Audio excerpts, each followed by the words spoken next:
Existem dois tipos de despesa do governo. Aquelas que são feitas por ordem constitucional, sem que os senhores possam interferir de forma alguma. E aquelas sobre as quais os senhores podem decidir. Nos países avançados, nos países mais civilizados, em termos orçamentários, metade do orçamento é controlado desta forma constitucional e metade é comandado pelo presidente. Aqui no Brasil, 96% do dinheiro vai direto para o seu destino, sem a mão do presidente, sobram 4 na mão do presidente da República. E para fazer novos projetos, novas ideias, novos programas, tem que tirar projeto, tem que tirar ideia, tem que tirar programa. Eu quero saber, para cumprir os projetos e programas que os senhores propõem na campanha, os senhores vão cortar de onde? Dos 4% que comandam ou vão propor mudanças constitucionais para mexer nos outros 96%? Bom, pela ordem sorteada, o primeiro a responder a essa pergunta é Jair Bolsonaro. Boa noite, candidato. O senhor tem 1 minuto e meio, por favor. Boa noite. Por exemplo, a questão do Auxílio Brasil. A origem desse dinheiro virá de uma proposta que já passou na Câmara, visando a reforma tributária, e está no Senado Federal. Vamos manter essa despesa extra de forma permanente e vitalícia. Deixo claro, quando nós criamos o Auxílio Brasil, final do ano passado, nós renegociamos o parcelamento dos precatórios e criamos então o auxílio emergencial de R$ 400. Nesse momento, toda a bancada do PT votou contra na Câmara dos Deputados, porque eles não têm qualquer preocupação com os mais pobres. Voltando à questão de recursos, não apenas isso, na reforma tributária, bem como o nosso governo estuda, ao se privatizar alguma coisa, uma parte, obviamente, vai para pagar juros da dívida, e a outra parte irá para irrigar projetos outros que podem acontecer. Porque realmente, esse restante de 4% do orçamento é muito pequeno. Mas tudo nós fazemos, como já faremos, como fizemos no passado, dentro da responsabilidade fiscal. Tanto é que, em nenhum momento, houve qualquer medida do nosso governo que viesse causar um desconforto, um descontrole junto ao mercado, bem como oscilação no dólar. Então fazemos tudo dentro da responsabilidade. Sua vez, candidato Lula, por favor, 1 minuto. Olha, eu vou até me aproximar da Câmara para dizer que o Partido dos Trabalhadores tinha proposto, antes de votar os R$600 mil de auxílio emergencial, quando o presidente então propunha 200. A Câmara votou 500 e ele propôs 600. Depois ele reduziu para 400 e agora mudou os 600 só até dia 31 de dezembro, porque não está na LDO. Na verdade, o que nós fizemos? Nós provamos à sociedade brasileira de que é possível a gente ter capacidade de investimento quando a gente planeja, quando a gente coloca o dinheiro no lugar certo. Quando nós fizemos o PAC em fevereiro de 2007, nós investimos praticamente R$1 trilhão e 4 bilhões de reais durante todo o processo do PAC para construir 13 mil obras que foram entregues e mais 13 mil que ficou para terminar, que algumas estão terminando agora. O dado importante é que se você souber trabalhar, planejar, você vai ter o dinheiro para fazer as coisas e ao mesmo tempo nós temos certeza de que o Congresso vai aprovar uma reforma tributária para que a gente possa, com a reforma tributária, taxar menos os mais pobres, os trabalhadores. Por isso que nós propomos uma isenção até R$5 mil no pagamento do imposto de renda e cobrar dos mais ricos, que muitas vezes não pagam sobre o lucro, sobre o dividendo. Aí nós vamos ter dinheiro para fazer as políticas que nós fizemos. Nós vamos começar agora a primeira rodada direta entre os candidatos. Cada um terá 15 minutos para usar da forma que achar melhor.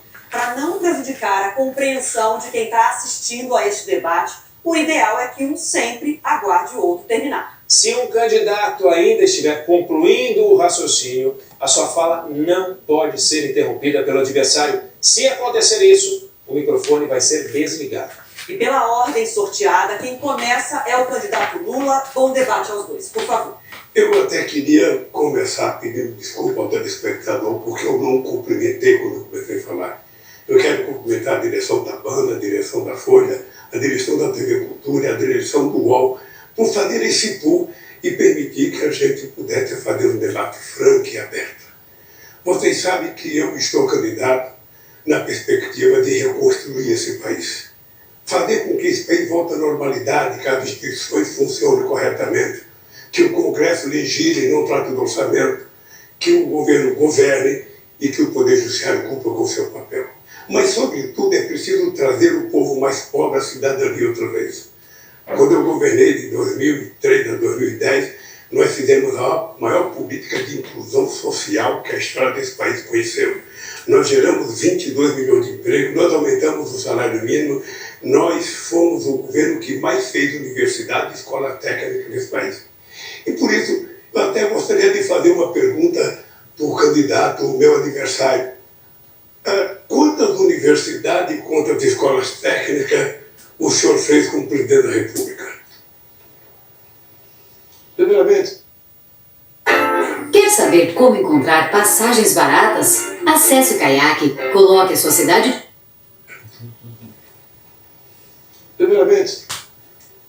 o senhor Lula confunde auxílio emergencial com Auxílio Brasil. O auxílio emergencial de R$600. E o senhor que fala tanto de pobre, deixar bem claro, durante o ano 2020, quando o povo foi obrigado a ficar em casa, não por decisão desse presidente, mas por decisão de muitos governadores do seu partido, eles iam morrer de fome. E só de auxílio emergencial em 2020, nós gastamos o equivalente a 15 anos de Bolsa Família. E o Bolsa Família pagava muito pouco. Eu tinha vergonha de ver as pessoas mais humildes, especialmente do Nordeste, do interior do Nordeste, recebendo, algumas famílias começando a receber R$42 por mês. Eu só podia dar algo melhor, como está dizendo agora. Por que não deu lá atrás?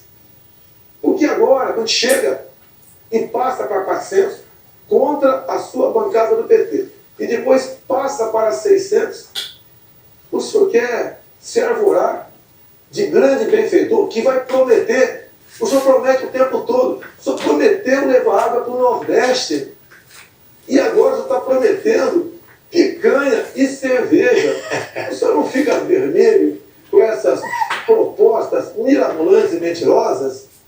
Creio que para governar o Brasil, tá, nós temos passado. Nós não somos candidatos aqui de primeira viagem. Então o senhor tem seu passado que é lamentável, é triste. Em especial entre os mais humildes, os mais pobres do Brasil. Eu quero falar agora com o pessoal do Nordeste. Quanto era o Bolsa Família? Começava com R$40. Nós triplicamos com o Auxílio Brasil a média do Bolsa Família. Hoje, a dona de casa vai no supermercado e compra realmente algo para levar para casa. No passado, ia com o carrinho vazio. Então, promessas estamos cheios. E a grande prova de promessas vazias é esta que o senhor aqui, o seu partido, foi contra a criação do Auxílio Brasil. Eu perguntei quantas universidades você fez. Perguntei quantas escolas técnicas você fez. E você veio falar do Bolsa Família. O nosso programa de inclusão social não era só o Bolsa Família. O nosso programa de inclusão social foi a maior política de distribuição de renda que esse país já conheceu para o pobre. Porque ela ajuda o pequeno produtor rural. Era 1.400.000 cisternas que nós fizemos para o Nordeste. Era o PNAE para levar comida para as crianças mais pobres e a gente comprava do pequeno produtor. Além do aumento do salário mínimo de 74%. Mas eu queria voltar à pergunta inicial. Quantas universidades e escolas técnicas o seu governo fez? Senhor Lula, durante a pandemia, 2 anos as universidades ficaram fechadas. Não tinha cabimento você abrir uma universidade para ficar fechada. Agora, o senhor, junto ao FIES, o senhor ofereceu crédito para milhões de jovens. Milhões de jovens. E mais de 1 milhão estavam endividados, sem condição de pagar esse crédito, o FIES. O que o meu governo fez?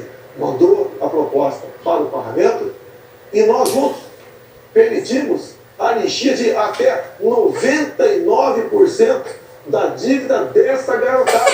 Nós tiramos essa garotada da inadimplência, do SPC, do Serasa. O senhor mais endividou a garotada do que deu ensino de qualidade.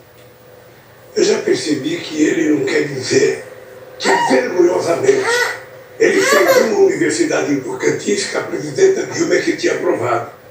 Porque nós fizemos 18 universidades novas, 178 campos, além do ProUni e do FIES. O FIES a pessoa não tinha que pagar enquanto estava estudando.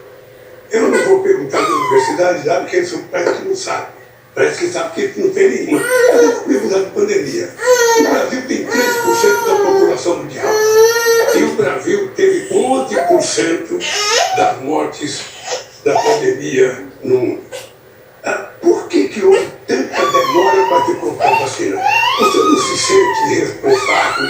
Você não carrega nas costas um pouco do sofrimento dos brasileiros de serem acusados também por 400 mil mortes nesse país? Primeiramente, eu trazer a vacina em 2020. Não existia vacina à venda em 2020. A primeira vacina no mundo foi aplicada em dezembro de 2020. Em janeiro do ano seguinte, um mês depois, o Brasil começou a vacinar. Nós compramos mais de 500 milhões de doses de vacina. E todos aqueles que quiseram tomar vacina, tomaram. E o Brasil foi um dos países que mais vacinou no mundo e em tempo mais. Então, desse forma, antes de fazer acusações levianas e mentirosas, afinal de contas, se o senhor não mentir, o senhor deixa de ser. Eu não faço acusações mentirosas, são dados científicos. O senhor atrasou a vacina, depois teve um processo, inclusive, de corrupção definido e denunciado pela CPI, e o fato concreto é que a sua negligência fez com que 680 pessoas morressem, quando mais de metade poderia ter sido salva. A verdade é que o senhor não cuidou, debochou, riu, dizia que não tomava vacina, quem tomava vacina virava jacaré, que virava homossexual, que não podia tomar vacina. O senhor gozou das pessoas, imitou as pessoas morrendo afogadas por falta de oxigênio em Manaus. Ou seja, não tem na história de nenhum governo do mundo alguém que brincou com a pandemia e com a morte como você brincou. Brincou. É só mostrar na televisão, não vai ter que é fake news não, porque você aparece na televisão rindo, imitando pessoas sem ar, você aparece dizendo que quer tomar vacina, vai pegar, você virou remédio, você virou vendedor de um remédio que não servia para nada. Você divulgou um remédio que a ciência negou o tempo inteiro. Você não respeitou o Butantan, você não respeitou a Fiocruz, que são laboratórios de excelência nesse país, que poderia ter ajudado. Se tivesse humildade, você poderia ter resolvido parte do problema. Mas, certamente, você não quis resolver, porque você não quis entender o sofrimento do povo. Senhor Lula, tem um vídeo do o senhor dando graças a Deus que a natureza criou o Covid. Senhor Lula, o que eu fui contra foi o protocolo do senhor Mandetta, que mandava a pessoa infectada ir para casa até sentir falta de ar. E eu fiquei indignado com isso. A vacina, senhor Lula, não é para quem está contaminado. A vacina é para quem ainda não foi contaminado. A questão do tratamento precoce, tendo ou não comprovação científica, que era algo inédito no mundo todo, tirou-se a autonomia do médico, a tal da receita off-label. Isso que foi castrado no Brasil. A história mostrará quem está com a razão. E isso que o senhor fala de VigineTube e eu zombando, é só ver as imagens. Exatamente o contrário. Eu falo como a pessoa ir se sentir em casa e depois daquela maneira ir para o hospital. Para deixar bem claro, você fala em corrupção, corrupção fez o seu partido na Covid. Quando a CPI, quando chegou na CPI, a notícia de 50 milhões de reais desviado para o senhor Carlos Gabas, ex-ministro de Dilma Rousseff, que passeava de bicicleta com ela, a CPI do seu amigo Renan Calheiros de Omar Aziz não quis investigar. 50 milhões torrado numa casa de maconha, não chegou nem o respirador, e daí sim, irmãos nordestinos morreram por falta de ar, por corrupção do seu Carlos Gabas, deixar bem claro, em especial o seu governador de Minas Gerais e da Bahia, Rui Costa. Então, o consórcio do Nordeste, o consórcio tinha amplo conhecimento do domínio, praticou corrupção e matou, sim, irmãos nordestinos sufocados em hospitais. Mas se você tivesse o mínimo de responsabilidade, para cuidar da CPI, você teria primeiro ouvido os governadores do Estado. Eles criaram um consórcio, eles tentaram comprar vacina, o Ministério da Saúde não permitiu. E quando o Brasil começou a dar vacina em janeiro de 2007, São Paulo começou a dar vacina, 57 países já tinham dado vacina.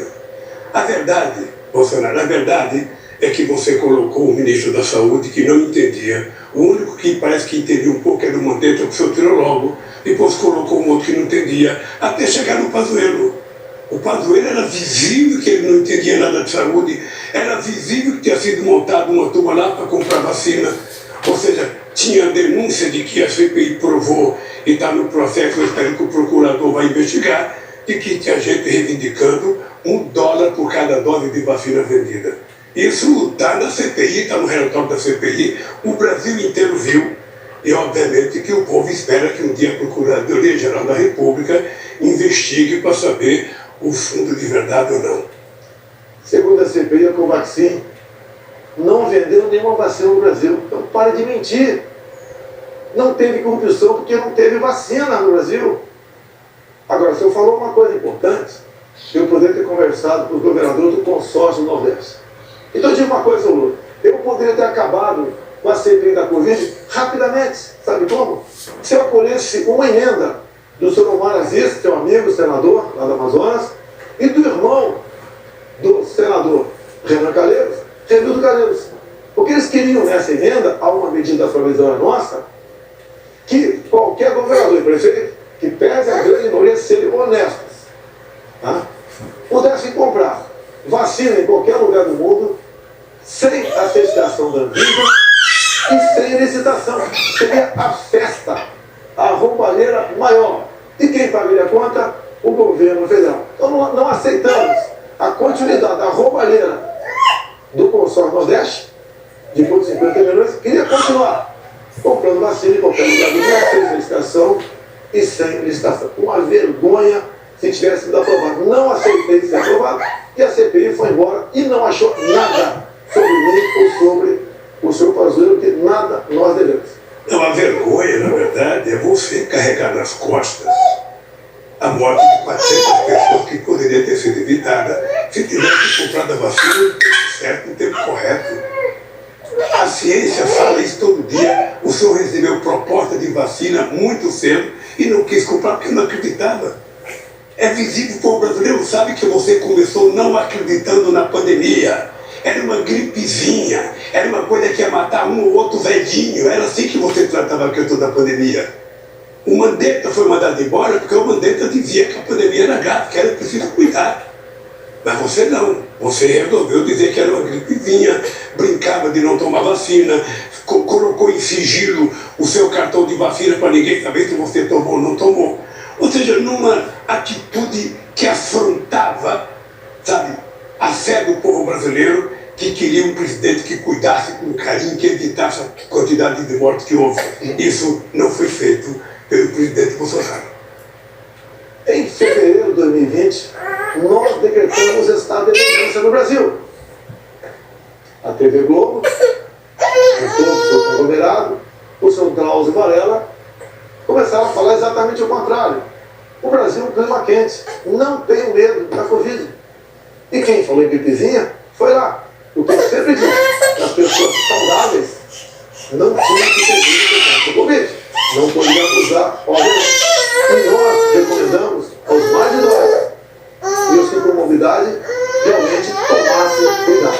Foi o papel do governo. Em primeiro lugar, talvez, do mundo, decretou estado de emergência que foi ignorado por aqueles que queriam o carnaval a qualquer preço. Então, não continue mentindo, pega mal até para a sua idade. O seu passado, não vou dizer, o seu passado é lamentável. Ah, mentira é você. Mentira é você. Porque eu estou na empresa todo dia. Você é o rei da fake news, é o rei da estupidez de mentir para a sociedade brasileira. E você mentiu sobre a vacina o tempo inteiro, negligenciou a vacina, e o Brasil hoje carrega a pecha de ser o país, sabe, que tem mais morte pelo Covid. É lamentável. E mais ainda, o senhor não se dignou a visitar uma família que teve alguém que morreu de Covid. E depois, para mostrar que é bonzinho, tentou rainha da Inglaterra, quando poderia ter visitado centenas de pessoas que morreram do Covid aqui. Disse que não morreu nenhuma criança, morreram 2.000 crianças de Covid.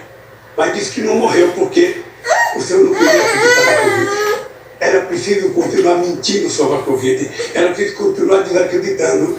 E eu sei o que pensa o povo que perdeu alguma ente querida. Eu mesmo perdi uma sogra, sabe, por causa do Covid. Fez discurso em cima do caixão da esposa e está se comovendo pela sogra. Seu Lula, entenda uma coisa, senhor Lula. Entenda uma coisa, por favor.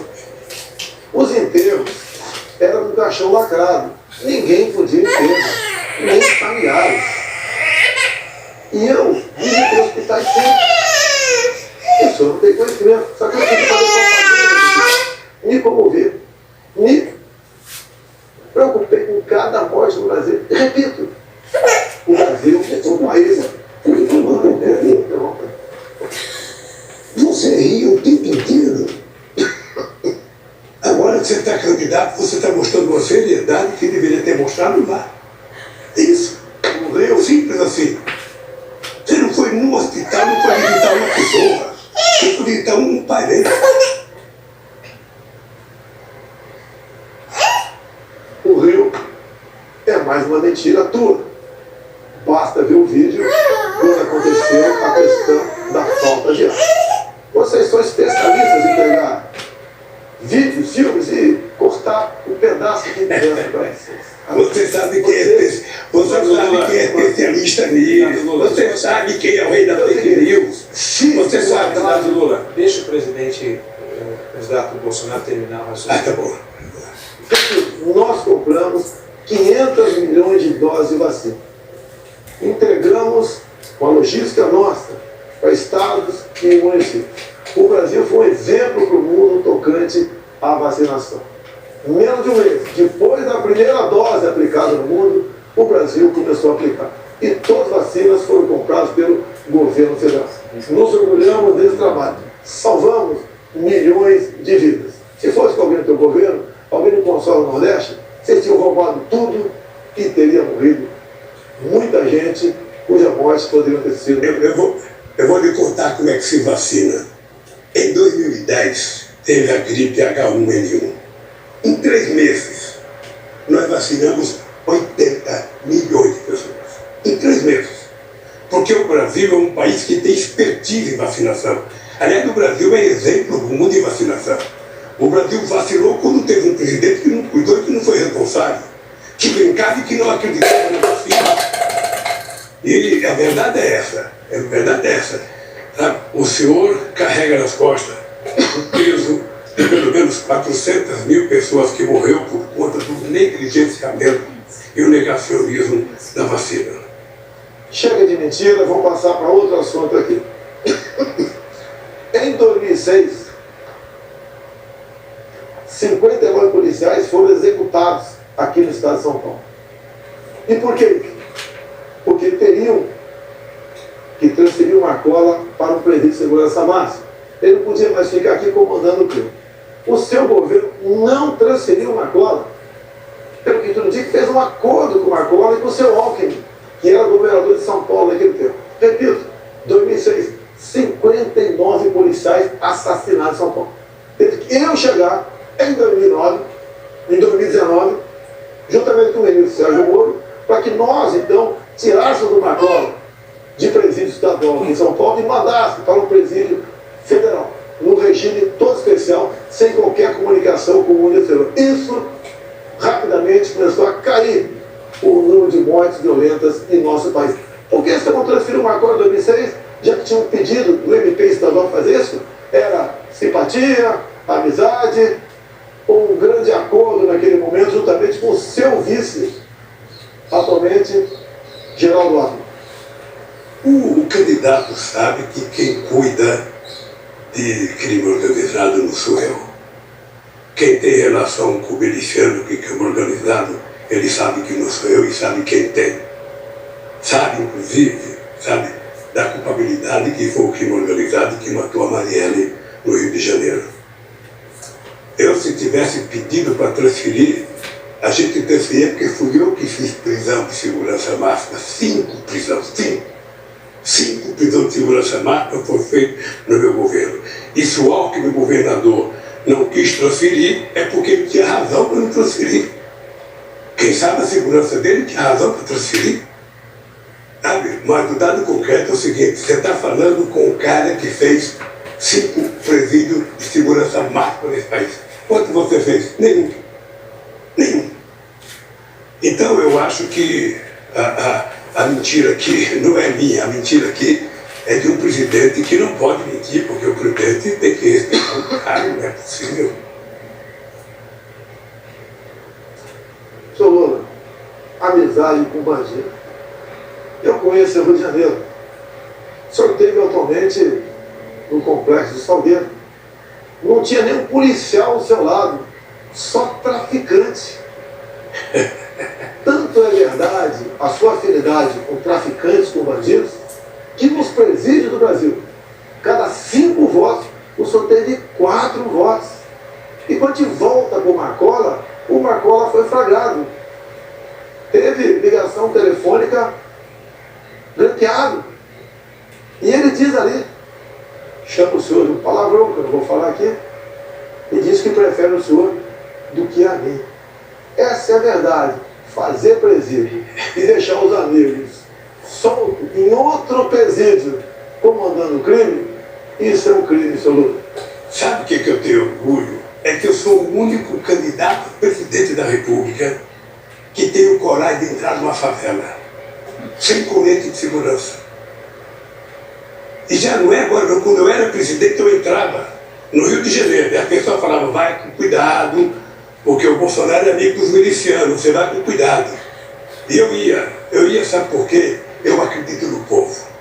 E eu fui numa comunidade no Complexo do Alemão, povo extraordinário, trabalhador, fizemos uma passeata extraordinária e exuberante.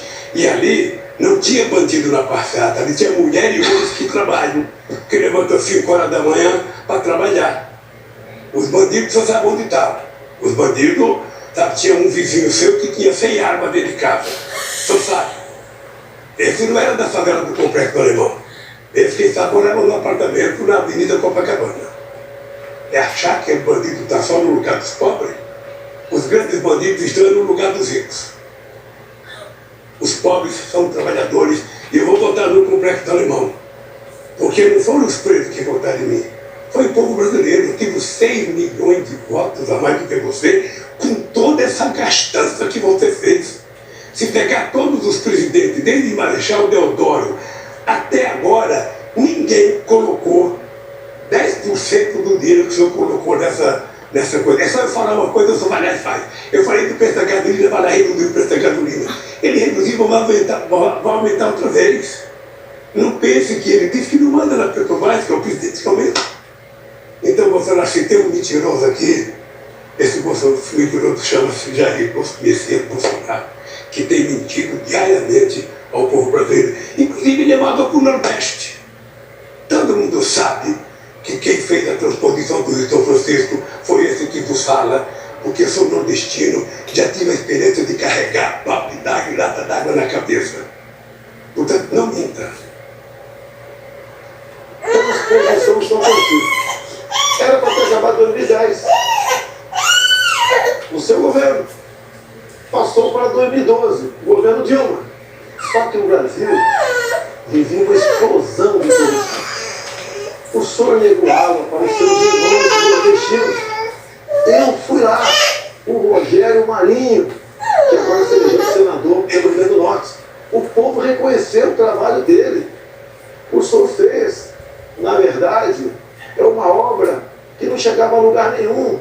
Pegamos uma obra parada há quase 10 anos. É pior uma obra parada há quase 10 anos do que começar uma obra. O senhor dizia sim, foi muito dinheiro para a corrupção. Tudo tinha corrupção no seu governo, tudo. O senhor negou água para o nordestino.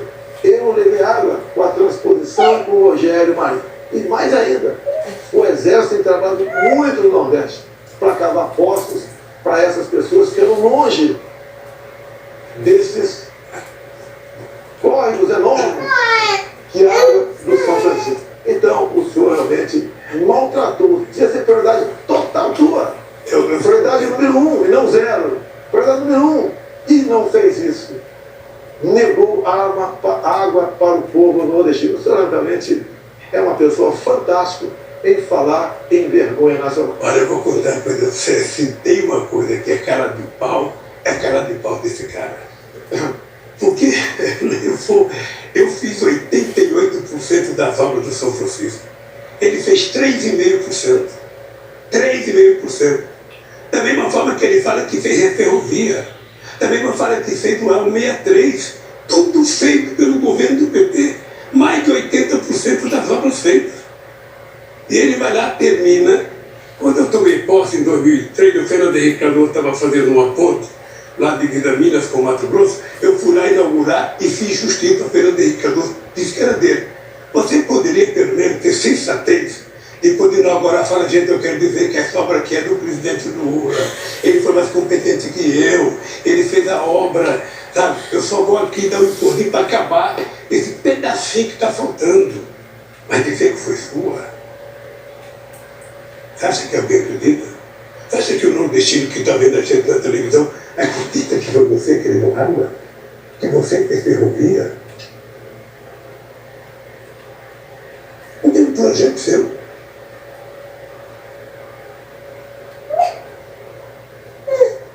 Se o senhor fez 86% das obras do seu governo... 88. Parabéns. 88. Dilma ficou mais meia dúzia de anos. Não terminou os 12 que faltavam. Se o senhor mandava no governo Dilma, quem está mentindo? Por que em 6 anos não concluiu, já que faltava apenas 12%? Quando o senhor fala de BR-63, não inventa. Faltavam 50 quilômetros. Essa BR passa lá pelo Pará. Quando assumimos, o Tarcísio, em 6 meses, com o Exército Brasileiro, fez essa obra, que passou pelo seu governo por Dilma, 14 anos, e esses 50 quilômetros foi esquecido.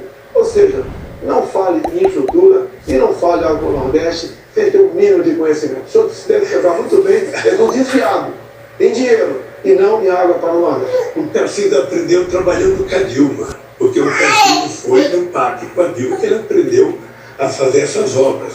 Ele trabalhou com a Dilma, não sei se você sabe. Ele foi do PAC quando a Dilma era presidente da República. O dado concreto do Bolsonaro é o seguinte: o dado concreto é que, no nosso governo, nós fizemos a maior política de infraestrutura que esse país já conheceu. Maior. Talvez eu tenha perdido do Geisel quando ele fez o PROALCO nos anos 75. Porque nós fizemos a maior quantidade de obras de infraestrutura que esse país já conheceu. Geramos muito emprego de carteira profissional assinada, coisa que Vossa Excelência não faz. O senhor fala muito.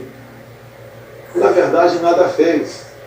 O Tarcísio, sim, trabalhou, mas ele era dono da caneta, ele era dono do recurso, fez o possível. E quando foi trabalhar comigo, ele sentiu-se como a pessoa mais útil do mundo, o que foi verdade. Concluiu obras por todo o Brasil. Se em vez de ter ministros, como o senhor teve no passado, quase todos pretos, tivesse pessoa da linha do Tarcísio na frente, muitas obras seriam feitas assim. Então, a grande verdade, o senhor não fez nada pelo Brasil, a não ser transpor dinheiro público para o seu bolso e dos seus amigos. Olha, ainda bem que você está assistindo, e eu quero até parabenizar a Bandeirante, porque o horário do debate é nobre, 8 horas. Porque o cidadão tem a cara de pau e a desfaçatez que tem, o presidente, de dizer que nós não fizemos nada para o país. Ele era deputado. Ele nunca fez um discurso contra o governo Lula. Nunca fez um discurso. Procurei nos anais do Congresso Nacional. Esse cara tem raiva do Lula, ele ter feito um discurso contra o Lula. Não, ele não fez, sabe por quê?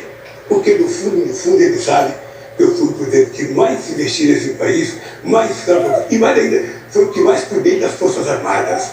A aeronáutica não tinha avião, não tinha navio, o exército não tinha nem noturno. E eu dei. Na verdade, eu sou chamado de ministro. Você botou gente incompetente na frente da defesa. Gente com conhecimento de nada. Uma vergonha na frente. Agora falar que eu não fiz nenhum discurso contra você, Lula, 8 anos de governo, eu não vou nem debater isso aí. Pelo menos 2 por semana eu fazia, mostrando as mentiras e as inverdades e a corrupção do seu governo. Obrigado, candidatos. Você está acompanhando o primeiro debate entre os candidatos à presidência da República no segundo turno, realizado por um pool que reúne o Grupo Bandeirantes, o jornal Folha de São Paulo, a TV Cultura e o UOL. Logo após o intervalo, é a vez de jornalistas fazerem as perguntas aos candidatos. Olho no voto, eleições 2022. A ordem de resposta foi definida em sorteio prévio e será intercalada a cada nova pergunta. O primeiro a responder será o candidato Lula e quem faz a pergunta é a jornalista da TV Cultura, Vera Magalhães. Boa noite, candidatos. Boa noite a todos. A minha pergunta é sobre a relação entre os poderes. A separação e a independência entre os poderes da República é uma das cláusulas pétreas da Constituição.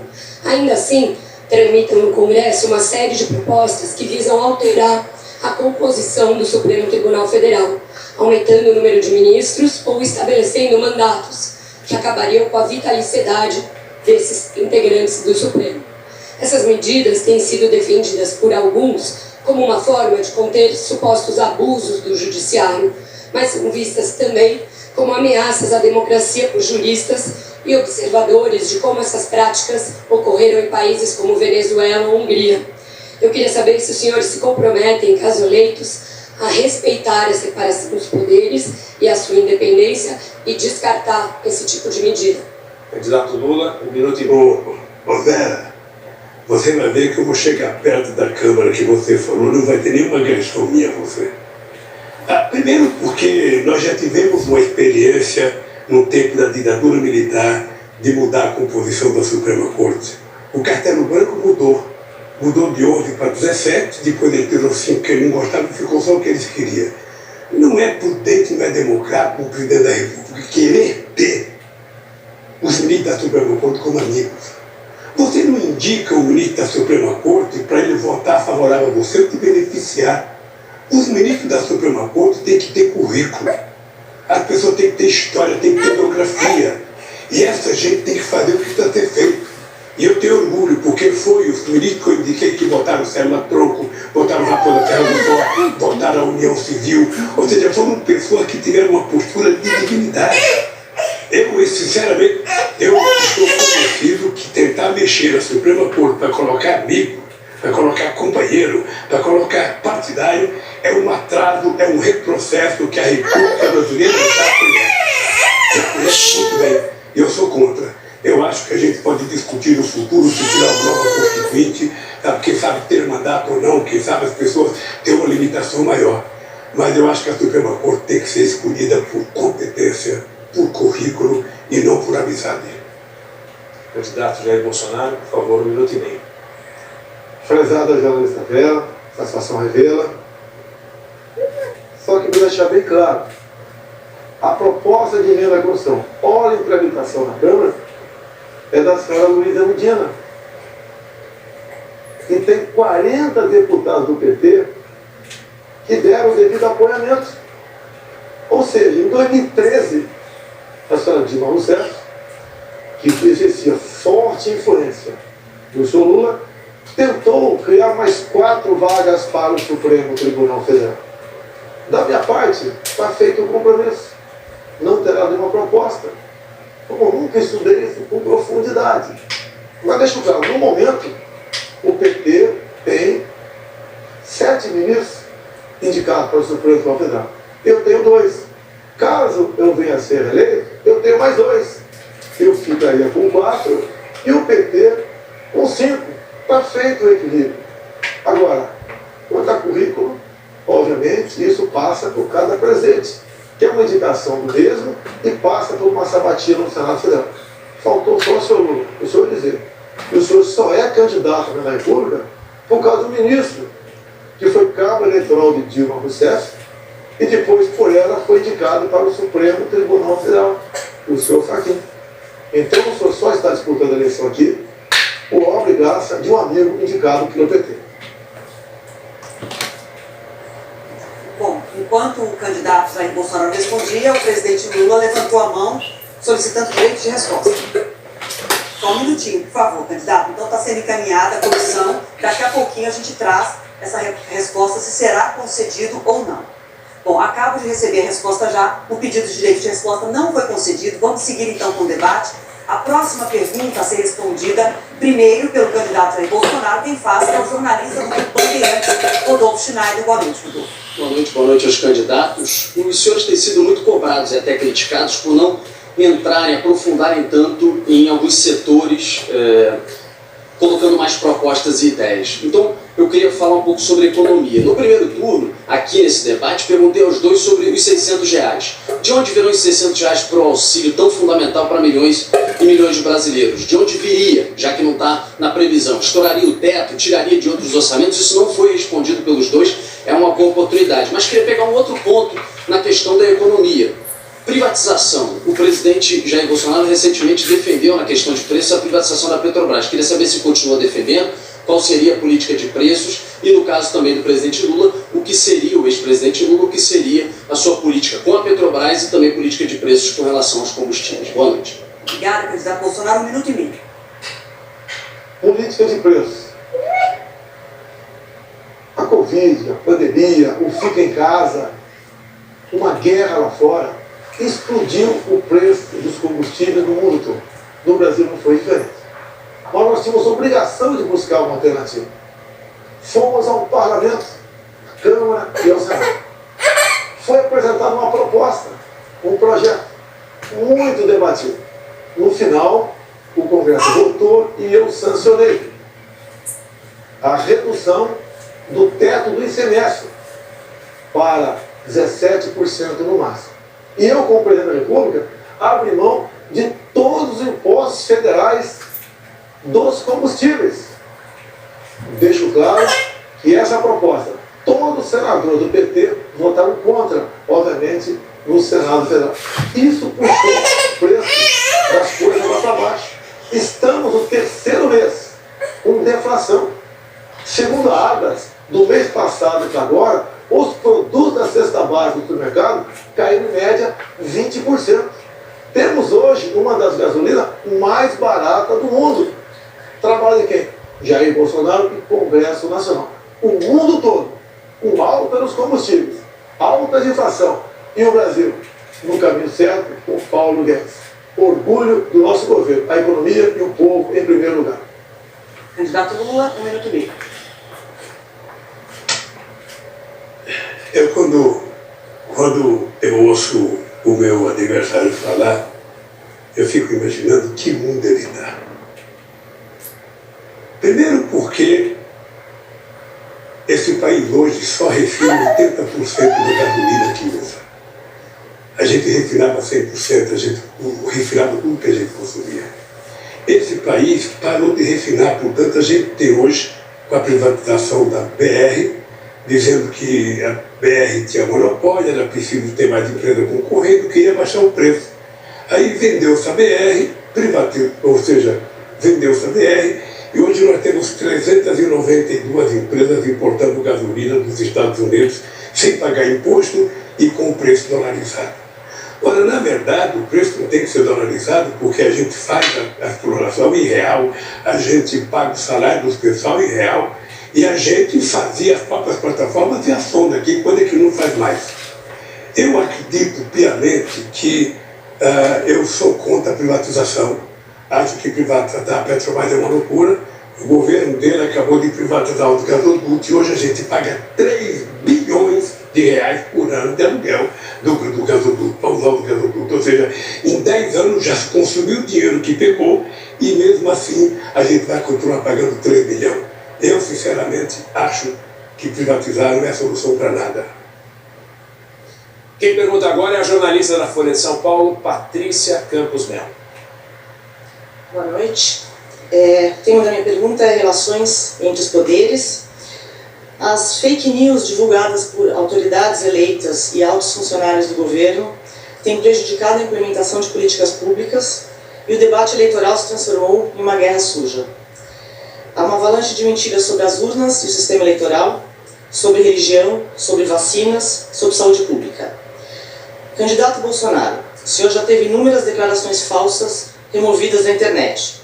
Candidato Lula, sua campanha já teve declarações falsas removidas da internet.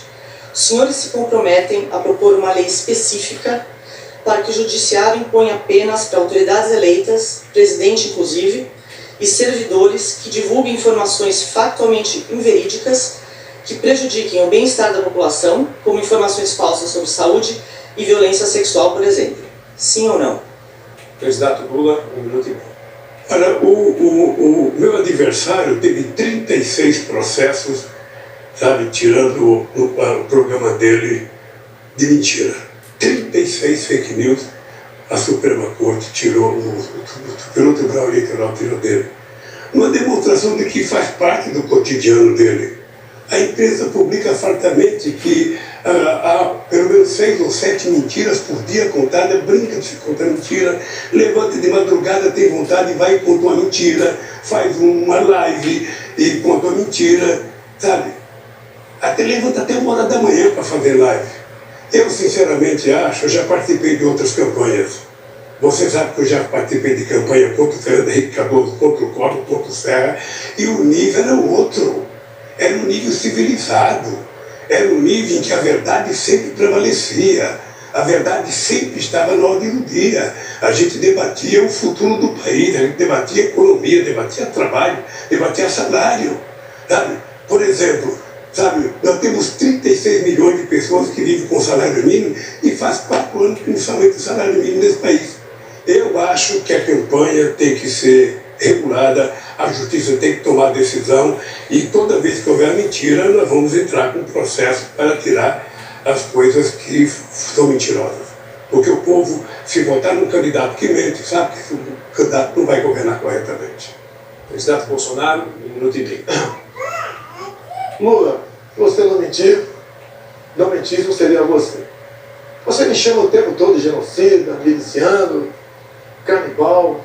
E a última, o seu programa, influenciado por Gleisi Hoffmann, me acusou de pedofilia, tentando me atingir naquilo que eu tenho mais de sagrado, defesa da família brasileira, defesa das crianças. Ato contínuo que aconteceu no dia de hoje. O senhor Alexandre de Moraes dá uma sentença contrário a essas fake news, essas mentiras, e diz a sentença aqui: a postagem realizada pela representada Gleisi Hoffmann, presidente do PT, em 15 de outubro agora, se descola da realidade, por meio de inverdades, fazendo uso de recortes e encadeamentos inexistentes de falas gravemente descontextualizadas do representante Jair Bolsonaro, com o intuito de induzir o eleitorado negativamente. Então, o contexto evidencia a divulgação de fato sabidamente inverídico, notadamente por se tratar de notícia falsa divulgada durante o segundo turno da eleição presidencial. Sem mentir. E aqui, de forma concreta, uma sentença do ministro Alexandre de Moraes. Sem mentir, ele chega aonde? Você não tem que falar do seu passado. Não tem nada que preste o seu passado. Só tem que mentir para tentar denegrir a imagem dos outros. O próximo a perguntar é o jornalista do UOL, Josias de Souza. Boa noite, Josias, por favor. Muito boa noite. Boa noite, senhores candidatos. Eu vou perguntar sobre 2 temas numa única pergunta. Os temas são relação entre poderes e governabilidade. O governo Lula comprou o apoio do Centrão com o Petrolão. O governo Bolsonaro comprou o apoio do Centrão com o orçamento secreto. A pergunta é muito singela. Quem for eleito em 30 de outubro terá que se relacionar com o Congresso, há muitas reformas por aprovar. O que os senhores farão para que esse relacionamento se dê sem a necessidade de comprar apoio legislativo? O primeiro a responder agora é o candidato Bolsonaro, por favor. Prezado Josias, por favor, eu comprei com orçamento secreto, eu vetei derrubar o veto. Mas se eu comprei, eu tenho um voto. Vamos supor que o senhor seja deputado. O senhor recebeu um dinheiro do orçamento secreto, o senhor vai votar comigo. É lógico ou não é? É lógico. Eu tenho aqui uma lista preliminar. 13 deputados do PT que recebeu recurso desse tal orçamento secreto. Eu não tenho nada a ver com esse orçamento secreto. Posso até entender que o parlamento trabalha melhor na distribuição de renda do que nós praticar, o meu Ministério da Economia e o presidente. Agora, por favor, Zazinho, falar que eu comprei com o orçamento secreto, eu posso te trazer uma outra oportunidade, mais nobres, que receberam fortunas desse dito orçamento secreto. Então, se eu tivesse esse poder, primeiro que eu tenho caráter, não faria isso. E só para controle. Esse orçamento foi criado por Rodrigo Maia, sabidamente uma pessoa que queria tirar poder de mim. Eu queria, na verdade, que fosse verdade, que o orçamento estivesse nas minhas mãos. Eu faria o melhor uso dele, pode ter certeza disso. Como o Tarcísio tem feito nas suas obras, o Rogério Marinho, entre outros. Agora, por favor, Jesus, você é jornalista, você é uma pessoa inteligente. Eu jamais daria dinheiro para essa turma toda aqui se não tivesse votando comigo, né? Se bem que eu nunca comprei voto de ninguém. Por favor, candidato Lula, 1 minuto e meio. O Josias, a primeira coisa que você tem que aprender é que um presidente da República, quando ele é eleito, ele vai governar e lidar com o Congresso que foi eleito. E quem elegeu o Congresso foi o povo brasileiro. Se os deputados são bons ou não, o povo brasileiro tem responsabilidade por quem indicou. E é por quem tem mandato que o governo se relaciona. O suplente não vale, os que ficaram em segundo lugar não vale. É exatamente para as pessoas que foram eleitas. Isso vale para todos os presidentes da República. Vale para você que fosse eleito presidente. Eu vou tentar confrontar essa história do orçamento secreto.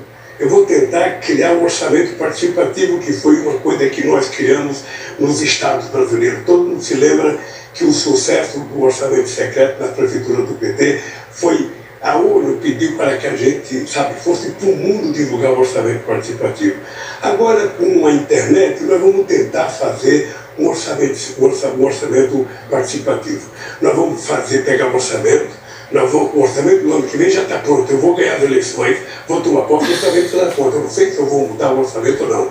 Mas nós vamos pegar o orçamento e vamos mandar para o povo dar opinião, para saber o que ele quer efetivamente que seja feito, para ver se a gente consegue diminuir o poder de sequestro que o Centrão fez no presidente Bolsonaro. Obrigada, candidatos. E assim chegamos ao final de mais este bloco do debate histórico, que reúne os dois candidatos à presidência no segundo turno, realizado aqui nos estúdios da Band, em São Paulo. Uma parceria do Grupo Bandeirantes com o UOL, TV Cultura e Folha de São Paulo.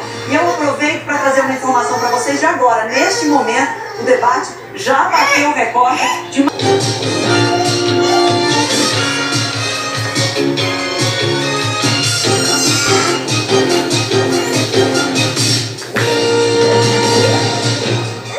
Boa noite. Boa noite. Estamos de volta ao vivo para todo o Brasil com esse debate histórico e que reúne pela primeira vez os dois candidatos à presidência da República no segundo turno das eleições 2022. Um encontro fundamental para a democracia, promovido por um pool que reúne a TV Cultura, o Grupo Bandeirantes, o UOL e a Folha de São Paulo. Eu lembro que o debate está sendo exibido na internet pelos canais digitais de todas as empresas participantes e pelas rádios Cultura FM e Cultura Brasil. Para abrir este bloco, os dois candidatos terão 1 minuto e meio para responder a uma mesma pergunta. E quem faz essa pergunta inicial é o jornalista Taiguara Ribeiro, da Folha de São Paulo. Por favor, Taiguara. Candidatos, boa noite. O assunto é educação. Durante a pandemia, alunos de escolas públicas enfrentaram uma média de 287 dias sem escola.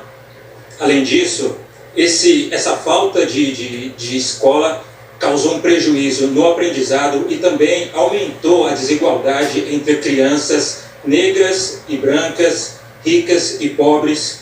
O que de concreto, caso os senhores sejam eleitos, vocês farão para recuperar essa defasagem educacional? Pela ordem sorteada, o primeiro a responder é o candidato Lula. Candidato, 1 minuto e meio para a sua resposta. Olha, eu tenho dito há 3 meses que a primeira reunião que eu quero fazer, na primeira semana de janeiro, são com os governadores eleitos dos 27 estados. e também com os prefeitos da capital para começar uma discussão de como recuperar esses alunos que estão atrasados. Esses alunos que ficaram mais analfabetos do que já eram, porque não tiveram sequer um auxílio de um computador, da internet para poder estudar. Ou seja, 2 milhões de crianças estão mais atrasadas do que os mais ricos e nós vamos recuperar. E o governo federal, através do Ministério da Educação, vai compartilhar com os governadores e com os prefeitos a responsabilidade de recuperar essas aulas para que esses meninos possam aprender mais. Sabe, nós vamos ter que fazer um verdadeiro mutirão, convidar professores, quem sabe trabalhar de domingo, quem sabe trabalhar de sábado, para que a gente possa fazer com que essa meninada, sabe, consiga aprender aquilo que eles deixaram de aprender durante a pandemia. É triste, mas é verdade. Os pobres aprenderam menos, os negros aprenderam menos, porque os ricos têm internet, estudaram em casa, fizeram aula em live, ou seja, e os pobres ficaram sem aula. Isso nós vamos cuidar. Pode se preparar os governadores e os prefeitos, que o Ministério da Educação, no meu governo, vai ser parceiro para recuperar. Candidato Jair Bolsonaro, sua vez de responder, por favor. Até que enfim, uma verdade, uma sinceridade. Os alunos ficaram mais analfabetos do que já eram. Os já eram, foi do teu governo, Lula. E Dilma. A garotada ficou 2 anos em casa. Eu fui contra isso. Mas vamos aos fatos. Nós já estamos fazendo. O nosso Ministério da Educação tem um aplicativo que foi aperfeiçoado e já está há 1 ano em vigor. Chama-se Grafogame. Ou seja, num telefone celular, se baixa o programa e a garotada fica ali, letra A, ela aperta o A, aparece o som de A. Vai para sílabas, C, A, K. E no passado, no tempo do Lula, a garotada levava 3 anos para ser alfabetizada. Agora, em nosso governo, leva 6 meses. Ou seja, a grande diferença está aí. A gente não fala o que vai fazer, a gente mostra o que está fazendo. O seu Paulo Freire, Lula, não deu certo. E mais do que isso, nós vamos começar agora com fiéis técnicos para a garotada do ensino médio ter uma profissão. Auxiliar de enfermagem, marceneiro, entre tantos outros. Essa é a diferença do nosso governo e do teu. Tu nunca se preocupou em educar ninguém no Brasil. Nós educamos e alfabetizamos. Agora, mais uma rodada direta com banco de tempo entre os candidatos. Seguindo as mesmas regras do primeiro bloco, cada um terá 15 minutos para administrar como preferir. A ordem é invertida em relação ao primeiro bloco. Portanto, quem começa com a palavra é o candidato Jair Bolsonaro. Bom debate, candidatos. Lula, você não respondeu a pergunta do José de Souza sobre o Petrolão. Petrolão foi a mais grande corrupção da história da humanidade. O endividamento da Petrobras, com desvio de recursos, com compra de refinarias como Passadina, com o começo da construção de 3 refinarias, uma no Maranhão, outra no Pernambuco, outra no Rio de Janeiro. Não concluiu nenhuma, só ali se enterrou 90 bilhões de reais.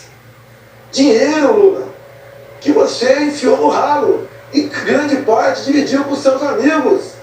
Muitos devolveram centenas de milhões de reais. Lula, a Petrobras se endividou em 900 bilhões de reais. Isso equivale a você fazer 60 vezes a transposição São Francisco. Lula, responda sobre o Petrolão. Eu vou responder sobre a Petrobras e vou dizer uma coisa para você. A Petrobras tinha uma dívida de 300 milhões e essa dívida foi feita porque a Petrobras precisava tirar um pré-sal de 7 mil metros de profundidade que vocês não acreditavam. E muita gente nesse país dizia que era impossível tirar o petróleo de 7 mil metros de profundidade. E nós conseguimos tirar, e hoje o barril de petróleo colocado em terra é quase com o mesmo preço do barril de petróleo da Arábia Saudita.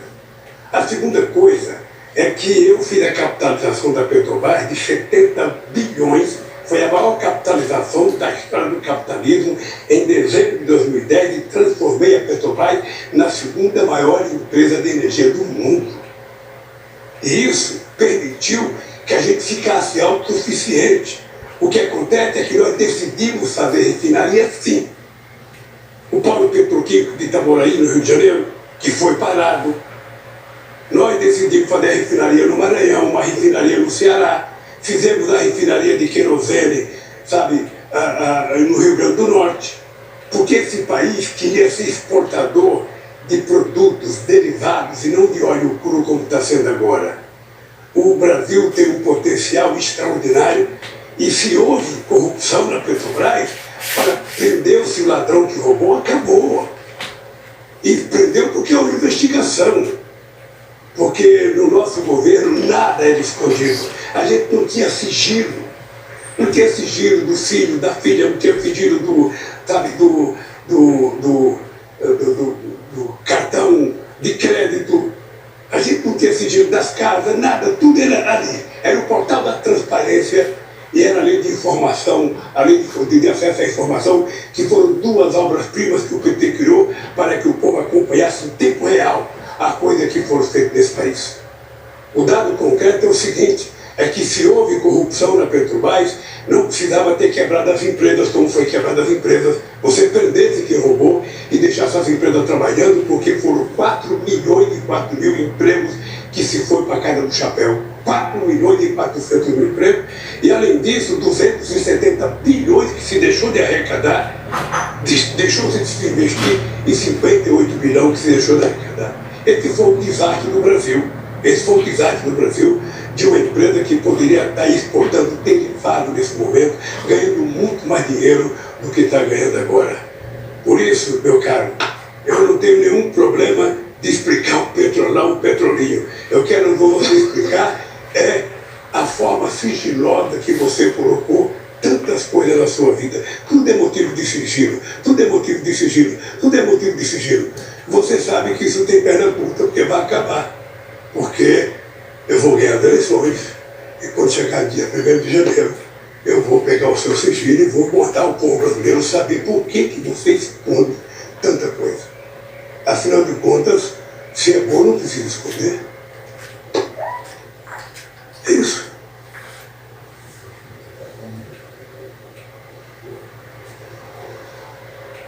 Estou à sua disposição. Aliás, fica aqui, Lula, fica aqui. Aliás, deixa eu te falar uma coisa. Fica aqui, deixa eu falar para você. Sabe o que eu fiquei sabendo agora?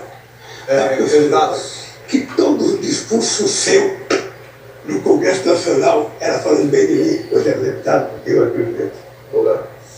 Me ligaram, disseram que você era um puxa-saco meu, que não tinha precedente na história. Porque você sabe que eu cuidei do exército, que quando eu cheguei não tinha sequer coturno, o soldado era liberado às 11 horas porque não tinha dinheiro para o rancho.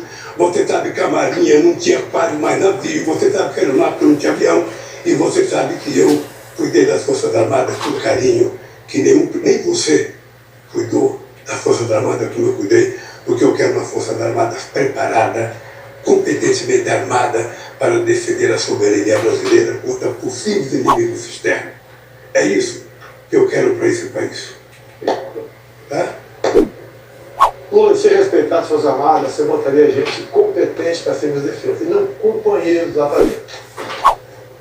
Petrobras, o endividamento foi 900 bilhões. Você começou a fazer 3 refinarias, não cobrou nenhuma. Vocês compraram na passadinha lá fora uma sucata.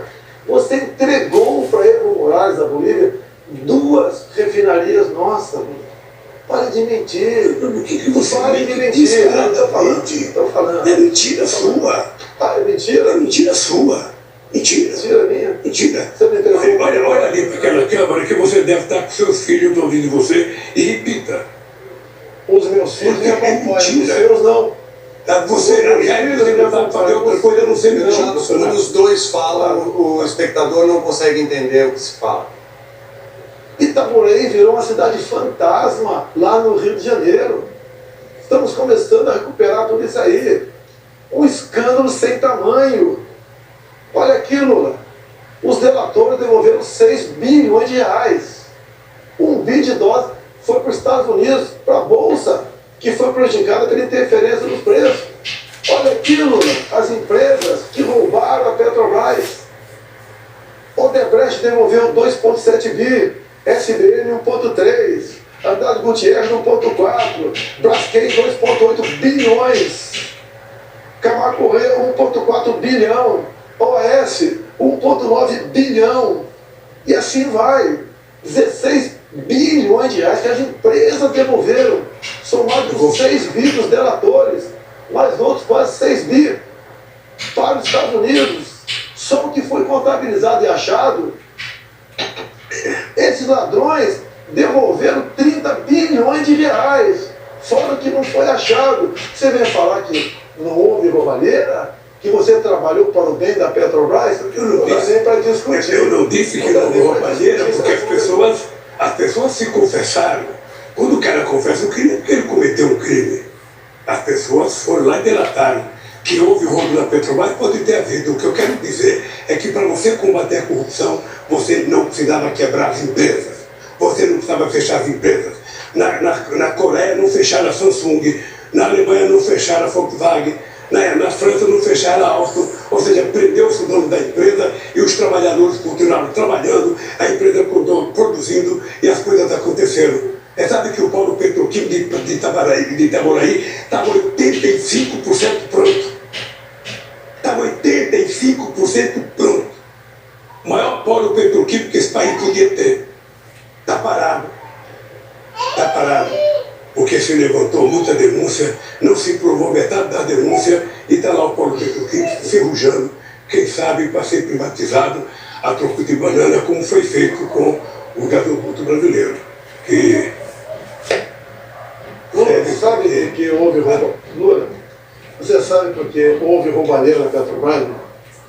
Porque você entregou para partidos políticos, diretorias da Petrobras.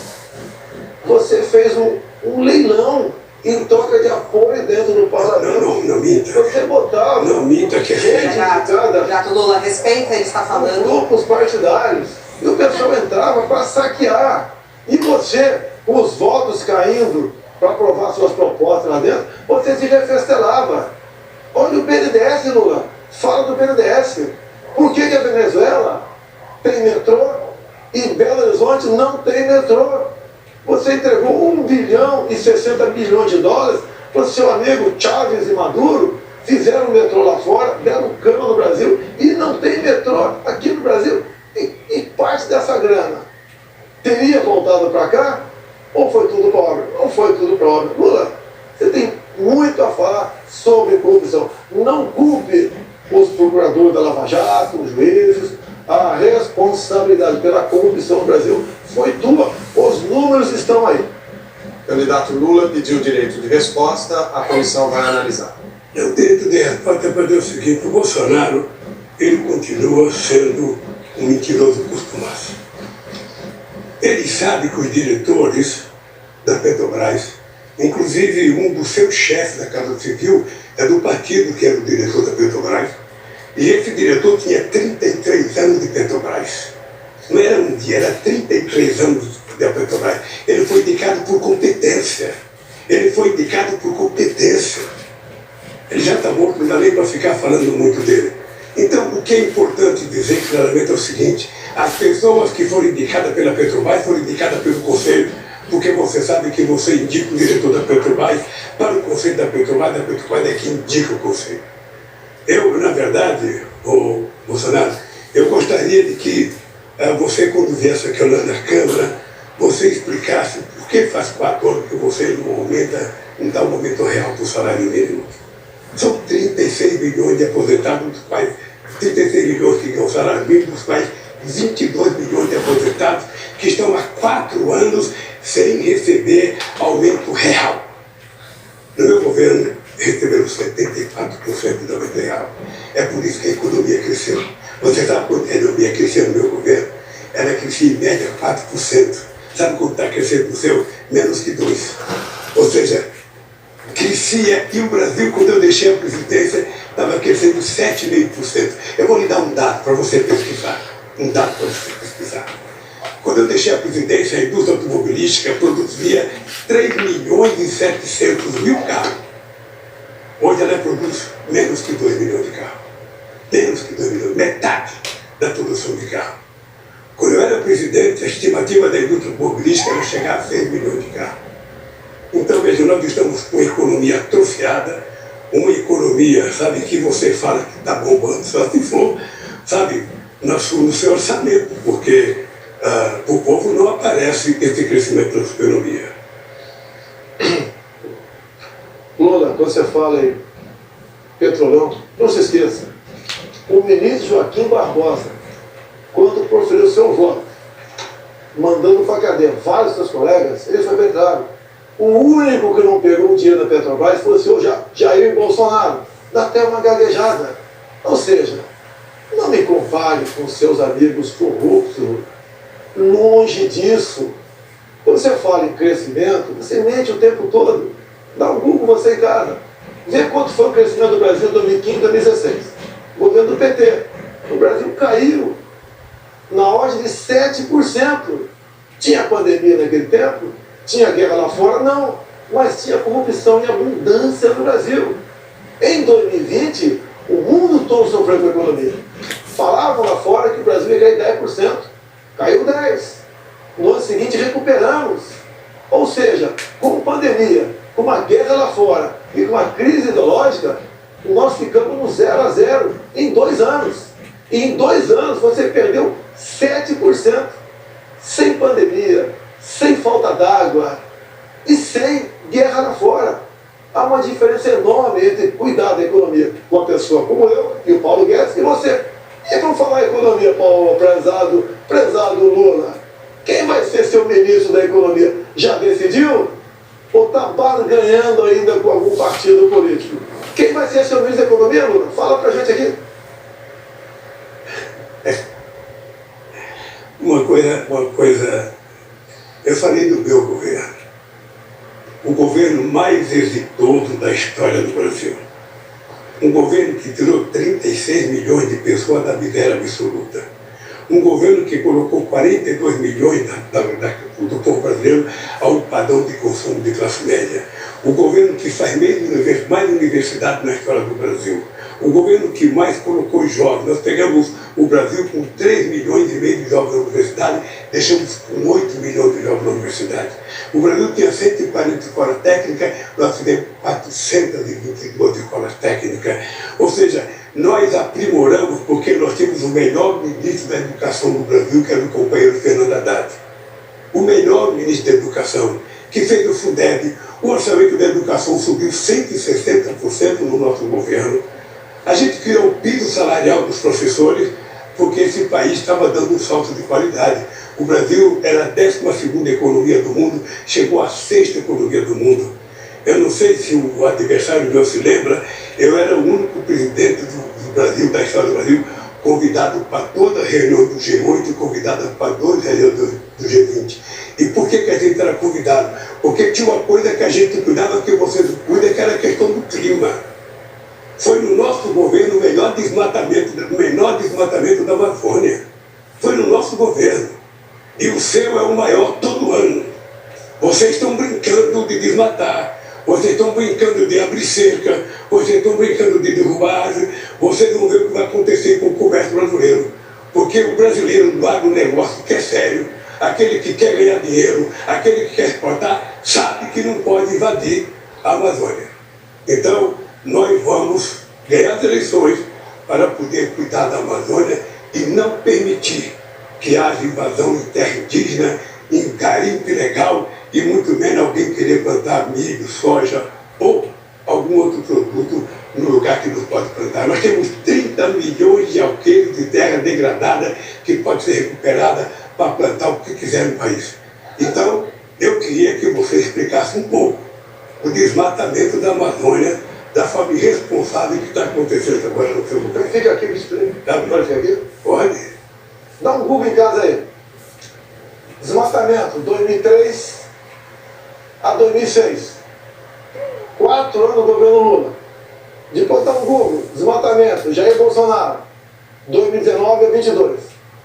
No seu governo, foi desmatado mais do dobro do que no meu. Dá um Google em casa. Deixa eu te falar. Dá um Google, não, deixa eu terminar. Dá o Google em casa. Você desmatou 2,5 vezes mais do que o meu governo, Lula. Você fala em economia, eu peguei o Brasil endividado, quebrado contigo, roubalheira. Agora, esse ano, o Brasil passou da 13ª para a 10ª economia do mundo.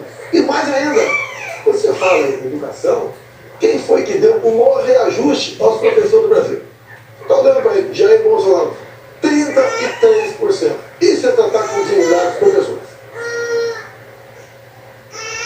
Tá bom? Tá bom? Eu vou lhe falar uma coisa. Pode dar um Google, pode dar o que você quiser, você vai perceber que quando eu ganhei as eleições, tinha um desmatamento de 27 mil quilômetros. Caiu para 4 mil quilômetros.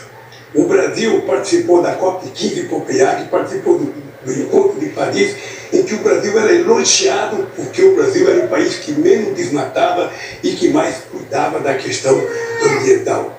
Não existiu nenhum governo que fizesse o que a gente fez na questão ambiental. E agora nós vamos fazer mais, porque nós vamos fazer com que, sabe, a agricultura de baixo carbono possa fazer com que o Brasil receba, sabe, quem sabe, muito dinheiro da União Europeia e de outros países por conta do sequestro de gases de estufa que nós vamos fazer preservando a Amazônia, coisa que você não sabe. Nós vamos tentar fazer da biodiversidade da Amazônia uma forma de enriquecimento daquele povo da Amazônia, de quase 30 milhões de pessoas que moram lá, e não desmatar e não desmontar como vocês estão fazendo. Destruição. Essa é a palavra, destruição, invasão de terra indígena, garimpo ilegal, coisa que nós vamos proibir. Nosso governo não vai ter. Aliás, eu vou te dar uma novidade. Eu vou criar um Ministério dos Povos Originários. Esse país vai ter um Ministério dos Povos Originários. Os indígenas vão indicar o ministro desse país. Quanto mais ministério, melhor, né?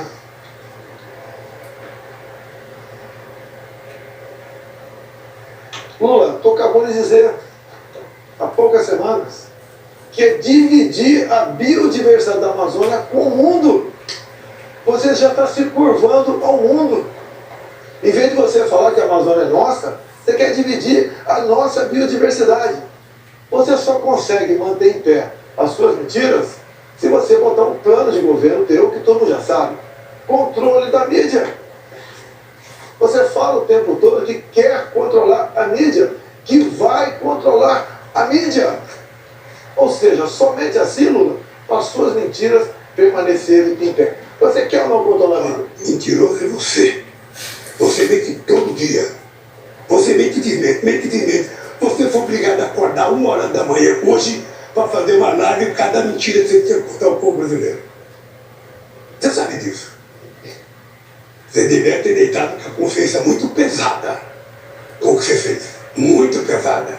Porque levantar 1h da manhã para fazer uma live, eu não disse aquilo, eu não fiz aquilo. Quem te conhece sabe o que você fez. Quem te conhece sabe o que você fez. Então deixa eu te falar uma coisa, Bolsonaro. Esse país precisa de gente com muita seriedade. Esse país tem que ter alguém que tenha credibilidade da sociedade brasileira. Esse país tem que ter alguém que garanta a estabilidade nesse país. Esse país precisa ter alguém que tenha previsibilidade. Esse país não pode ter um governo que parece um biruta, que todo dia fala coisa todo dia, desdiz a coisa que diz. Esse país é gente sério. E é por isso que nós vamos trazer o que você não conseguiu trazer. Nenhum país te convida para ir lá e ninguém quer vir aqui, pois eu vou voltar a abrir esse país para o mundo. O que nós vamos fazer é fazer a da Amazônia, nós vamos fazer acordos para pesquisar a riqueza da biodiversidade da Amazônia em bem do povo brasileiro e em bem da humanidade. Porque nós precisamos compartilhar o conhecimento científico com outros países para que a gente possa explorar corretamente a Amazônia. Então, Bolsonaro, você sabe o que nós fizemos. Você, sinceramente, sabe que você colocou um ministro que desmatava tudo e dizia que era para abrir, que era para entrar boiada. Você não teve o menor respeito pela Amazônia. O menor respeito. Ou seja, para você o que vale é os caras quebrar, desmatar, invadir, plantar. O homem de negócio sério não invade. Eu digo para vocês, o verdadeiro, o homem do agronegócio não invade. Quem invade é bandido. Quem invade está transgredindo a lei E isso vai acabar. Isso vai acabar. Não tem conversa mole.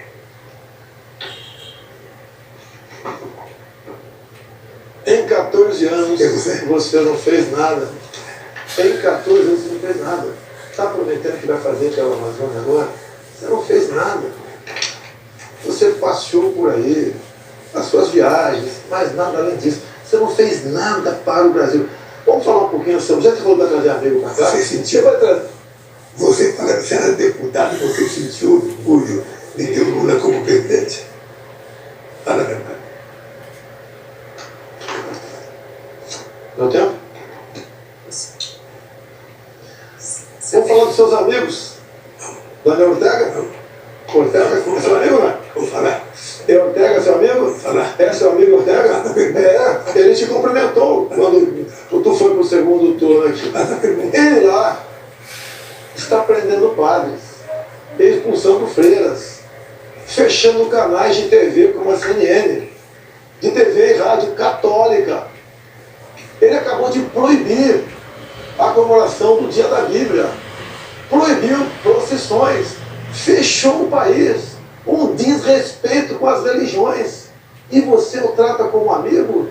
Diz que isso compete a ele e nós não podemos fazer nada? Outro amigo teu, Lula, quando eu falei na ONU que estava de portas abertas para receber freiras de paz da Nicarágua, o teu outro amigo, Petro, da Colômbia, ocupou a tribuna e pediu a descriminalização da maconha, ou melhor, da cocaína, o que é mais grave ainda.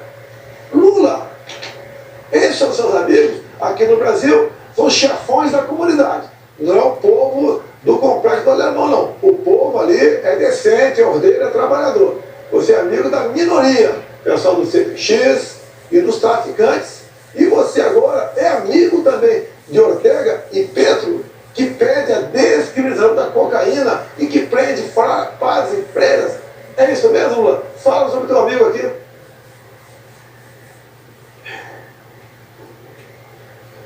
Eu senti muito orgulho de, no dia 19 de julho de 1980, ter participado da comemoração do aniversário da Revolução Sandinista, que derrubaram um ditador chamado Somoza de 30 anos. Agora, o regime político da Nicarágua é uma coisa que depende deles, e Daniel Ortega sabe, você sabe, o Chaves sabe, todo mundo sabe, que se eu quisesse acreditar em mandato perpétuo, eu teria aceito o terceiro mandato, todo mundo propuseram. Eu acho que quem acha que é imprescindível e insubstituível começa a nascer um ditador. Então, se o Daniel Ortega está errando o povo da Nicarágua, que puro Daniel Ortega. Se o Maduro está errando o povo, que puna. Porque você quem vai punir é o povo brasileiro. Dia 30 de julho, dia 30 de outubro, se prepare. Eu faço aniversário dia 27 e o povo vai me dar de presente a sua volta para casa. É isso que vai acontecer. Porque o povo está precisando de alguém que cuide dele, alguém que cuide do povo, alguém que cuide da mulher, do trabalhador, alguém que cuide, tenha... Candidato Lula, no seu tempo acabou. Muito obrigado. Quem cuida do povo sou eu, do mais pobre. Olha o Auxílio Brasil. Você que é pobre, tem dificuldade, multiplique por 3 o valor médio do Bolsa Família. Nós vamos falar de fé, de religião, de liberdade. Ele assinou a Carta da Democracia e é apaixonado por Ortega, por Maduro, pelo falecido Fidel Castro, entre outros ditadores. O ciclo de amizade dele aqui nas comunidades não é o povo trabalhador, são os traficantes. Olha a preocupação que nós temos.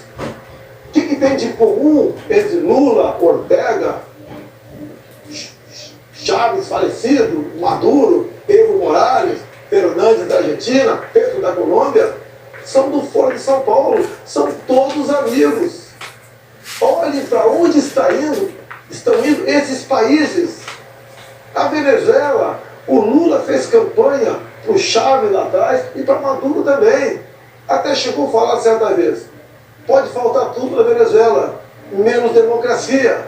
Olhe como é que está o povo da Venezuela. O país mais rico do mundo em petróleo, cujo povo vive numa pobreza abaixo dos nossos irmãos do Haiti.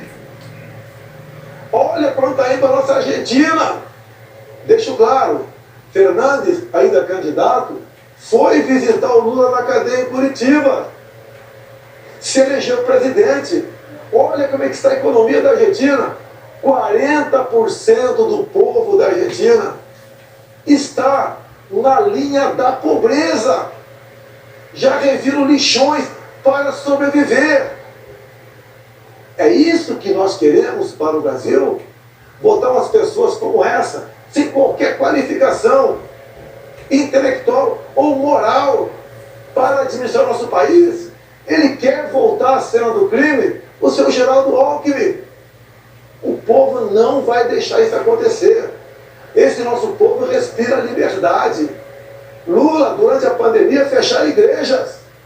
Muitos governadores do teu partido, você não falou nada.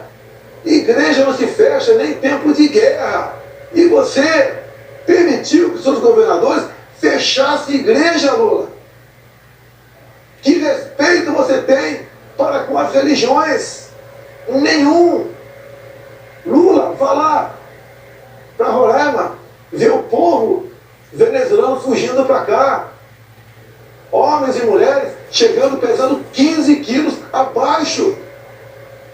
Não chega nem um cão ou gato com essas 600 pessoas todo dia. Sabe por quê, Lula? E os seus animais foram comidos na Venezuela. Pobreza e miséria. O único que vive muito bem lá, um dos raros, é o próprio Maduro. Mais ninguém. Vejam vocês, relatos de venezuelanos, por que chegaram a esse ponto? Acreditaram nas mentiras, nas propostas mirabolantes. Vou te dar carne e cerveja. Se você estava tão preocupado com o pobre assim, como disse que está, Lula, por que o Bolsa Família começava com R$42 por mês para uma família? Média R$190. Se o Brasil está tão bem na economia, como você disse que estava, por que tu não pagou? O Bolsa Família melhor, digno do povo brasileiro. Eu tripliquei esse valor, achando recurso no orçamento, mesmo sendo o primeiro presidente que pegou o teto de gastos, negociando com o parlamento, contra o PT. Se dependesse do PT, você aí de casa, você que hoje recebe o Auxílio Brasil de R$600, estaria ganhando Bolsa Família de R$40 a R$190. Uma vergonha. Uma pessoa que se gaba da sua economia, pagar isso para você, meu irmão, pobre. Sabemos a tua dificuldade, sabemos o seu sofrimento. Sei que você levanta de madrugada para ir trabalhar. E repito aqui, por que só poucas cidades brasileiras, capitais, têm metrô? E na Venezuela tem com dinheiro nosso. Por que nas outras capitais não tem? Esse cara manda dinheiro para fora, que parte volta para o bolso deles, da turma dele. Lá fora, Cuba, Venezuela, não tem TCU, não tem CGU, não tem fiscalização de nada. Vivíamos, como disse Gilmar Mendes há pouco tempo atrás, numa cleptocracia. Um país governado por ladrões. Quem disse foi o Gilmar Mendes. E também Barroso disse semelhante. Roubaram tudo o que quiseram. Diz Barroso. Tem prova, contra-prova, dinheiro, conta bancária. Lula, você devia ficar em casa, ficar em casa, curtindo a vida e não querendo voltar à cena do crime. Lula, é uma vergonha nacional. Os pedidos de direito de resposta foram analisados pela comissão, um deles foi aceito. O candidato Luiz Inácio Lula da Silva tem direito a 1 minuto a mais a partir de agora. Eu, na verdade, deveria ter direito a dois direitos de resposta, porque eu fui agredido várias vezes, com mentiras. Então é importante que o juiz julgador do tempo de resposta muito recurso do Supremo Tribunal que discute. Deixa eu dizer uma coisa para você, Bolsonaro, você continua descaradamente mentindo. Descaradamente. Sabe? Porque, efetivamente, eu vou voltar a governar esse país porque eu preciso da vida dele. Porque o povo não quer alguém que compre 51 imóveis com dinheiro vivo. O povo não quer ninguém que gaste 36 milhões de reais no cartão, sabe? Para comprar coisa para o palácio. O povo não quer mais rachadinha. O Queiroz está até hoje escondido, ou seja, votar a cena do crime, Lula vai votar a cena de cuidar do povo brasileiro, porque o povo precisa de alguém que cuide dele, e você sabe que eu sei cuidar do povo. A partir de agora, vamos às considerações finais. Antes, o presidente Jair Bolsonaro pediu o direito de resposta, a comissão julgadora está analisando. Daqui a pouquinho a gente traz a resposta da comissão. Não foi concedido. Acabou de ver o resultado, não foi concedido o direito de resposta. Vamos às considerações finais, então, a partir de agora. Pela ordem, sorteio quem começa é o candidato Jair Bolsonaro. Sorteio 1 minuto e meio, candidato. O que eu quero para o meu país? Primeiro, eu quero um país livre. Um país onde seja respeitado a liberdade de expressão. Um país onde você possa ir com segurança para casa, possa trabalhar, possa ter a certeza que teu filho vai para a escola e não vai ser cooptado, ensinado para ele coisas que os pais não querem em casa. A tal da ideologia de gênero. Não queremos que os nossos filhos, ao ir para a escola, frequentem o mesmo banheiro. Essa é a política do lado de lá. Nós queremos um país sem drogas. O lado de lá quer liberar as drogas. Somente uma pessoa que não sabe a dor de um pai ou de uma mãe sabe o que é ter um filho no mundo das drogas. Não, nós não queremos liberar as drogas. Nós somos cristãos em 90%. Nós respeitamos a vida desde a sua concepção. Não ao aborto. Sim à propriedade privada. Não ao MST invadindo terras. Respeito ao homem do campo. Pelo direito à legítima defesa. Esse é o país que nós queremos. E não um país do retrocesso, da corrupção, da roubalheira e do desrespeito para com as religiões. E agora quem tem 1 minuto e meio para as suas considerações finais é o candidato Luiz Inácio Lula da Silva. Por favor, candidato. Eu queria primeiro agradecer ao povo brasileiro mais uma vez e dizer para vocês que não deu para se discutir tudo que temos que discutir aqui, mas eu queria dizer para vocês o seguinte: o meu adversário é, efetivamente, o cara que tem a maior cara de pau para contar em verdade. Primeiro, quem aprovou a lei em 2003 de liberdade religiosa foi esse que nos fala. Quem defende a democracia e a liberdade sou eu, muito mais do que ele, que é um pequeno ditadorzinho, que quer ocupar a Suprema Corte,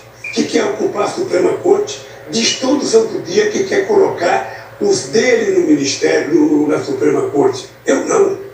Eu quero governar esse país democraticamente, como já governei 2 vezes, dando prioridade aos problemas do povo brasileiro, dando prioridade a cuidar do povo, porque tem 33 milhões de pessoas passando fome. Esse país, que é o maior produtor de alimento do planeta Terra, esse país tem 31 milhões de pessoas passando fome. Esse país, que é o maior produtor de proteína animal do mundo, as pessoas estão na fila do osso.